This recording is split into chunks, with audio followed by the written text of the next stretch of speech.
Hello, people. You are welcome to another episode of Test Gist Career Talk with Balloons. Today, I brought just short gist. Okay, so let me start with what INEC said about number of people that vote that has registered for their voters card. So there's a short clip for you to see, and hear what the INEC representative said on the voters registration.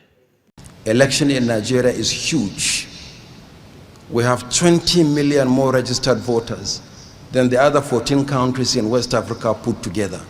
So each time Nigerians go to the polls in a general election, it's like conducting a general election for the whole of West Africa.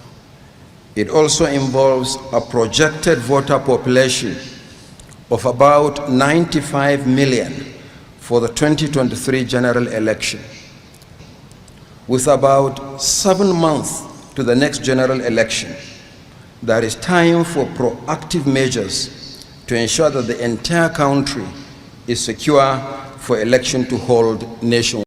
And yes, it be like say the President Muhammadu Buhari, what are they pass Gary? Insecurity issue, he done the whole lamb for her too. He don't call for international collaboration on tackling insecurity in Nigeria. So there's a short video showing the meeting he heard, what they discussed at the meeting, and how he really wants to get insecurity in Nigeria resolved. President Muhammadu Buhari has strongly directed the military and security agencies to flush out all identified terrorists and criminals across the country. Buhari condemned the recent terrorist attacks in Sokoto, Kaduna, and Plateau states. Earlier, the president said Nigeria is making meaningful progress in tackling banditry and insurgency with the support of friendly countries. He spoke while receiving the new envoys of Canada and Mexico. Adeswa Omonra reports. The new envoys arrived at the presidential villa. As it is customary, a guard of honor by the Presidential Guards Brigade welcomes the new Canadian High Commissioner to Nigeria, James Kingston Christoph, and Mexico's ambassador to Nigeria, Juan Alfred Miranda Ortiz. Thank you very much. Congratulations, sir. Congratulations. Receiving their credentials to mark formal commencement of duty, President Muhammadu Buhari restated his administration's readiness to tame insecurity, just as he called for more international collaboration. The president blames the political instability in Libya for the rise of terrorism in the Sahel and the subsequent threat to democracy in West and Central Africa. While the political instability in Libya continues to fuel terrorism in the Sahel, as well as scatter the democratic sustenance in both West and Central African regions. Nigeria is not left out of the equation as we are fighting to rid our country of banditry, kidnapping, harder farmer crisis, and insurgency. We are, however, making meaningful progress with the support of friendly countries like yours to sustain these fights until we overcome these challenges. He's also tasking the foreign envoys to maintain neutrality and to be guided by diplomatic practices ahead of the 2023 elections in Nigeria. As the drums of campaign begin to rise, I urge you to be guided by diplomatic practice to ensure that your activities remain within the limits of your profession as you monitor the build-up to the elections and the conduct of the general elections. I wish you a successful tour of duty while in Nigeria. On behalf of the ambassadors, the Canadian High Commissioner pledged to strengthen existing bilateral relations with Nigeria.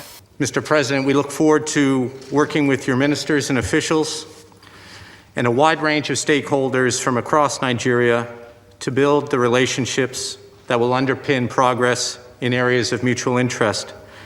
It is a true honor and pleasure to take up our positions in Abuja today, and we once again thank you and everyone involved for today's wonderful and memorable ceremony. The president's call for more international collaboration in the fight against insecurity comes as Nigeria is witnessing an upsurge in attacks, especially in the capital, Abuja. Adesoa, Omor. And yes, APC, All Progressive Party, revealed any other verb that you want to make use of, their director general and also their spokesperson, Arise TV. They were there to cover how the meeting went with Muhammadu Buhari, the president, and also with the chairman of the party. National chairman of the All Progressives Congress leads the presidential candidate of the party, Bola Tinubu, and his running mate, Kashim Shettima, to a meeting with President Muhammadu Buhari. Senator Adamu reveals the purpose of the meeting: to brief the president and get his approval on the party's plans regarding the campaign outfits. The person who is going to be the DG, the Director General of the APC Presidential Campaign Organization, is Governor Simon Lalong of Plateau State. We have in the campaign secretariat, we have an interim spokesperson of the campaign organization in the person of Honorable Festus Kayamo. Deputy spokesperson will be Barrister Hannatu Musawa. He says the choice of the governor of Plateau State and chairman of the Northern Governors Forum, Simon Lalong, as the director general of the Presidential Campaign Council was based on capacity and not faith. He also urges aggrieved members of the party to be patient. Any APC member who is aggrieved by this will only ask him to be patient or her to be patient and see how we develop. We are extremely sensitive to some of these sensitivities of fellow Nigerians or fellow members of our party. But the fact of the matter is, one issue does not determine candidate, does not determine victory. Responding to the same faith controversy, the vice presidential candidate calls for an issue-based campaign ahead of the 2023 elections. What Nigeria needs right now is a leadership that will drive the transformation process. Ladies and gentlemen, let's discuss issues. How to propel this nation to greatness is much more important than playing on the sentiments of Nigerians.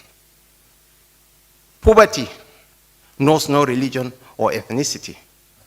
Insecurity knows no religion or ethnicity. In his brief remark, the presidential candidate says the party has the buy-in of the president. We are happy with it. That is why you see the leadership cadre. And we are able to confirm to you that we've had the buy-in of Mr. President, the leader of the party. Earlier, the president received the delegation of a U.S. renewable and infrastructure company, which hopes to deliver solar power in multiple locations across the country. Initiatives like these will go a long way in developing local capacity through technology transfer and relieving transmission constraints through the generation and the distribution of electricity in the local distribution companies franchise area, making off-take easier. The initiative is expected to help deliver 1,000 megawatts at the cost of $1.5 billion, with financing done through the U.S. Exim Bank. The commitment by the U.S. government to finance this transformative project is evidentiary of not only its commitment to renewable energy transitions, but also to Africa and Nigeria in particular as a strategic partner. Utility scale part of it, that's the one that goes to the grid, because there are different components. You have the mini grid and off-grid. But the one that goes to the grid, we're looking at 1,000 megawatts. They're going to take place in 10 different sites at different capacities. Thank you you very much. Thank you very much for joining me, for still sticking with me. If this is your first time, thank you for sticking with me. Do like, subscribe, and share. Until the returning subscriber, you know I love you guys. Thank you very much for keeping me going. Thanks for the encouragement. I'll catch you soon.